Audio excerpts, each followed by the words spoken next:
मैं एक सवाल करना चाहूंगा गौरांग के साथ। गौरांग, आपने पूरी पूरी कहानी प्ले आउट होते हुए देखी होगी पिछले हफ्ते पॉलीकैब में।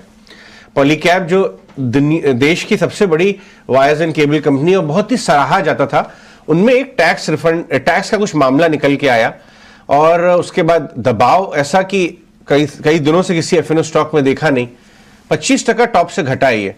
क्या ये वैल्यूएशन कंफर्टेबल जोन में आ गए या आप अभी भी नर्वस हैं जिस हिसाब से कुछ section of the market corporate governance के संदेह उठा रहे हैं?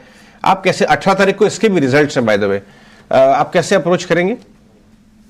तो अजय, पहली बात तो 5,500 5,600 के स्तर से ये ऊपर स्तर छुआ था इस दिन।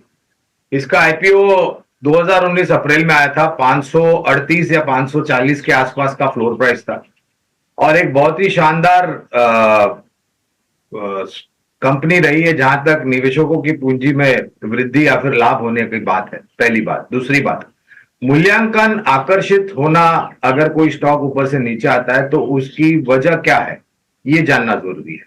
और अगर वजह कोई टैक्स संबंधित या टैक्स नोटिस या फिर टैक्स इन्वेस्टिगेशन से जुड़ी हुई होती है, और यहां पर करीबन 1,000 करोड़ के कुछ बेनामी और नकद में कुछ बिक्री के बातें आई थी, मामला अभी तक सुलझा नहीं है अजय। एज अ डिस्क्लोजर, जब ये स्टॉक 4,800 4,900 के आसपास था पिछले साल करीबन नवंबर 2023 में, तब हमने जो हमारी खरीदारी की राय थी उसको तब्दील करके बिकवाली की राय दी थी और नीचे के तरफ लक्ष्य दिए थे 4,400 के।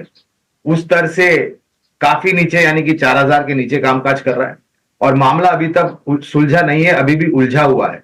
और एक बात यह भी है, पॉलीकैब के पास अगर कुछ निकल करके आता है और कुछ नोटिसेस होती है और कुछ मांग की जाती है तो इनके पास और एक ऑल्टरनेटिव है एपेलेट टर्बुलेंट बोर्ड में जाने के लिए। तो जब तक स्पष्टीकरण नहीं आता है जय, तब तक किसी भी तरह का उतावलापन नहीं करना चाहिए। ठीक है, फेयर पॉइंट। और मैं बता दूं आपको, अपने व्यूअर्स को, कि एनालिस्ट कॉल रिजल्ट्स के ठीक बाद में है, जहां पे मुझे उम्मीद है कि मैनेजमेंट इस मामले में काफी स्पष्टीकरण देंगे अपने शेयर होल्डर्स को, एनालिस्ट को, और उसका बाजार को इंतजार भी है। मितेश, ये